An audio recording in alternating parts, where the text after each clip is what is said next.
Babylon is an original epic set in the early days of Hollywood. It's about ambition, it's about excess, it's about hubris, and it's about a society on the brink of massive change.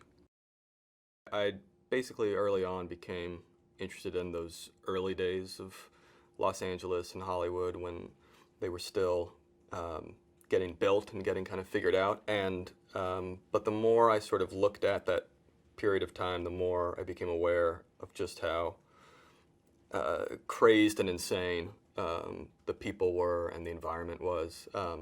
It was this sort of larger-than-life assemblage of misfits of all stripes who kind of came together to build this city out of nothing, build an industry out of nothing.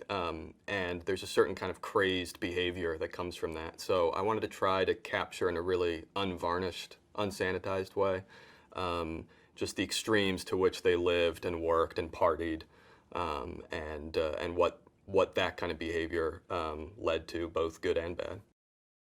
On a bigger level, I think I just liked the idea of looking at a society in change, and in the case of Babylon, it's a society that's undergoing a change that's both incredibly rapid and really incredibly violent. I remember being shocked when I first started reading just how many suicides there were, all grouped around this short period of time. It gives you a sense of the human cost of this thing, the human cost of, we like to use words like disruption now in a kind of euphemistic or positive way, but, you look at what these people, these human beings went through at this time, and it puts a face on the damage of that kind of that kind of sea change. The operating principle with Nellie was that she's a force of nature, that she's someone who, kind of crashes into everything that she encounters, but there's a kind of magic that arises from that. It's part of why she becomes a star so quickly. It's also part of why she in her career encounter problems so quickly. But she's very much, I would say, kind of representative of that real Wild West spirit of the time, where the old rules were out the window. The Victorian age was a memory. World War I had demolished all of that. And here you are in this kind of wide open land of California where, the possibilities seem endless. And you've got this mushrooming industry where people all over the country and the world are flocking like moths to the flame. There's a sort of collective hysteria and madness that comes from that, and she is absolutely, an embodiment of that. She works hard, she parties hard, she lives hard in every way. What I wanted to do with the movie is try to look at the whole organism as a piece. I mean, there's all these individual characters, but really there's also the sort of macro character of the town, of the industry at this moment in time. And so I wanted to try to parallel some of these paths. Someone who's just rising up with someone who is the sort of current king of the moment.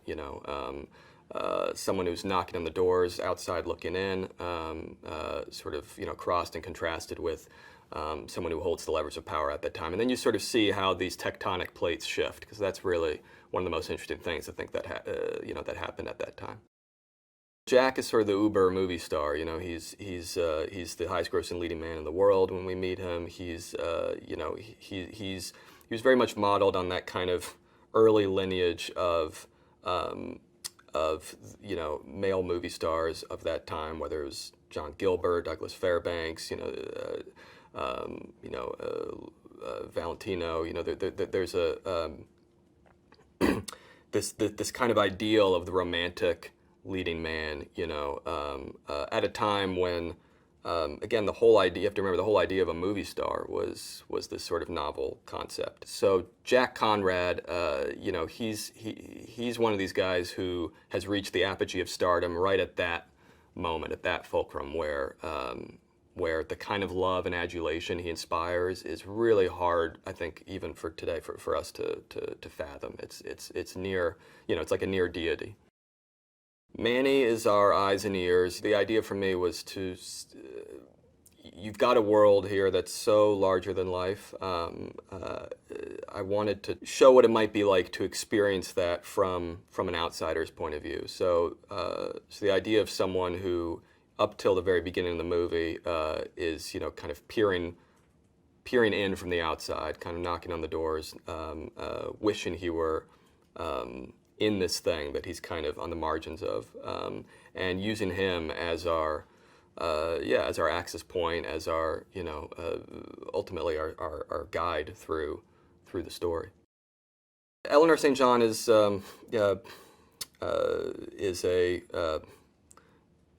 combo, journalist, gossip columnist, fixer, puller of the strings, sort of socialite. She's kind of this sort of reigning dowager empress. At least I think that's how she would describe herself of Hollywood. She's modeled on a variety of people. I mean, most specifically Eleanor Glynn. But also, as you get a little bit later in Hollywood, obviously, people like Luella Parsons and Hedda Hopper, and I think she's someone who I think revels in the power she has to kind of make or break careers and discover people and whatever the opposite of discover people is, sort of make a point of forgetting people. I think a lot of how the movie was structured to me was also just kind of, it wanted to be structured through the idea of these parties and how the parties of LA, of Hollywood, change, because parties can kind of tell you almost everything you need to know about a society. You see who gets in, who doesn't. You see who rules the roost at the party, who doesn't. Within the party, things, people can move up, people can move down. And of course, it's an excuse to get all your characters together if you're doing a big ensemble piece. Her full name's Lady Fei Zhu. She's a actress, singer, performer, title card writer. A little bit of a sort of a Renaissance character, who just kind of wears a lot of hats. Very much like a lot of the people of that time who, might have been mostly defined by one job or another, but really would do a whole variety of different things, either behind the scenes or in front of the camera. Music, of course, has been a big part of silent films in terms of how they were shot, how, you would have mood music on set, you'd go to the theater and music would be playing. But the idea of actually having music tied to the screen, and the idea of what we now call musicals, and putting musicals on screen, that of course, was really a byproduct of sound, and a byproduct also of just the desperation that Hollywood felt right at that moment of trying to figure out some way to justify this invention so it wouldn't be just a novelty. So immediately they turned to what what they deemed the popular music of the time was, what music the kids were listening to, and that's the type of music that Sydney plays. In LA, it was a lot of the kind of music that they would be hearing in Central Avenue, the Central Avenue clubs. This was basically synchronous with in New York, the Harlem Renaissance was happening at this time. So there was this moment for a certain kind of jazz and a certain kind of music that lent itself to what Hollywood thought it needed right at that moment. And so there's this interesting window where just for a matter of a few years, Hollywood started filling short films and even feature films with black performers, black musicians, black actors.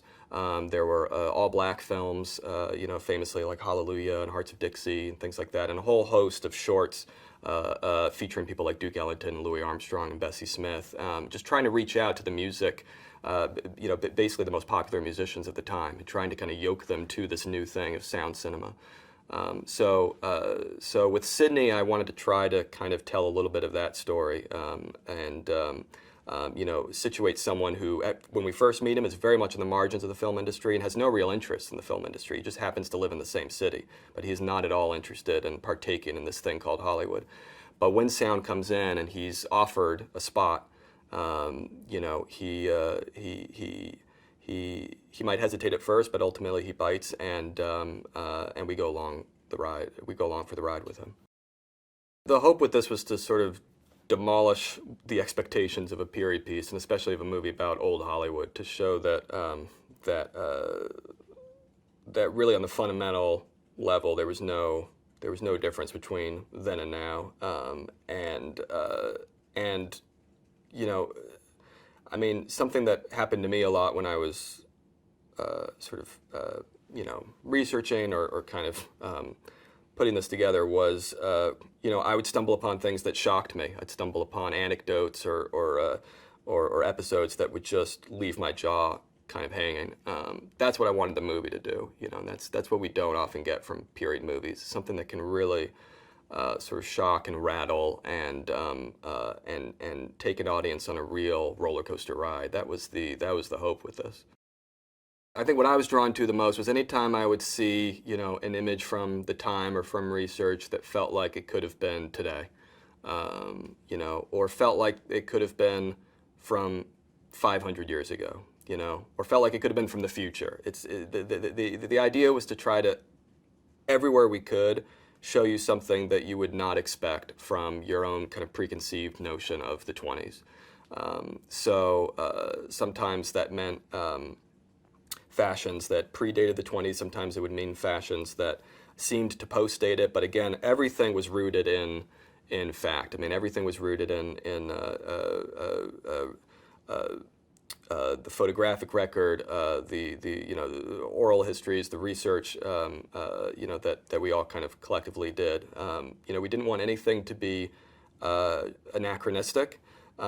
We wanted to be true to the time, but we wanted to be true to the time in a way that would completely subvert any expectations. The hope was to have everyone in the movie, whether it's someone you know or someone you don't, feel surprising, feel somehow like it added a new color to the film that wasn't something you were either expecting or something you'd seen before.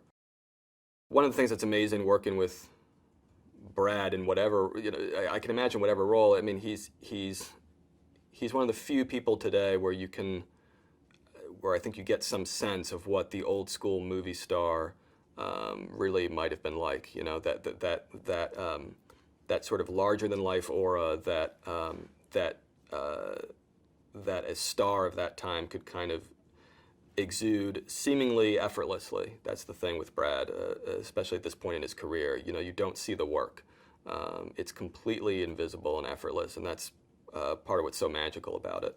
So having him play a movie star of this era and this ilk, it felt meta in the most beautiful way. But it also felt like it gave us something to actually really collaborate on together, to make it and the performance personal, and to have it be a canvas where he could inform it with his own experiences in a way that hopefully take it beyond just a sort of depiction of a movie star and into something where you really see sort of the raw humanity underneath that. For a role like Nellie, you need an actor who truly has no fear, and can just kind of take the screen as though she's sort of grabbing it by the sides and shaking it to do whatever she wants it to do. That to me is Nellie. That to me is Margot. That's where the two of them sort of merge. I think in many other respects they are incredibly different people, but there's a kind of energy and fervor and hunger that they both share that I think that was something personal to Margot that she was able to tap into. And however she summoned those kind of forces forth, again, she did it in a way that was pretty extraordinary. I've been a fan of Jovan's for a while, but I think what was especially exciting to me about working with him in this role is it felt like he could show a whole new side of himself in this role. Sidney has a swagger to him. He's funny. He's sexy. He's headstrong, and he also goes through a real kind of a real transformation of himself as a person as well. So I needed someone who could tap into that, and Jovan was the perfect person to do it. I did a lot of auditions trying to find someone who could play Faye, and Legion Lee just it's like that old school thing. It's the triple threat. She can sing, she can dance, she can act. But more importantly than all of that, she just has this kind of way of completely seizing the frame without seeming to do anything. There's, again, an effortlessness to her that just speaks to old school stardom. So it was really exciting to see that quality in someone whose work I didn't really know. And I think that's what's going to be really exciting for audiences to discover her. Well, the hope with Babylon was to make something that felt like a ride for an audience, felt like a roller coaster, felt like a carnival, and a larger-than-life circus filled with vivid characters, amazing performances, spectacle, excess, comedy, tragedy, the whole range of experiences, the highest highs and the lowest lows. That was the hope, to try to put it all onto one panoramic canvas called Babylon.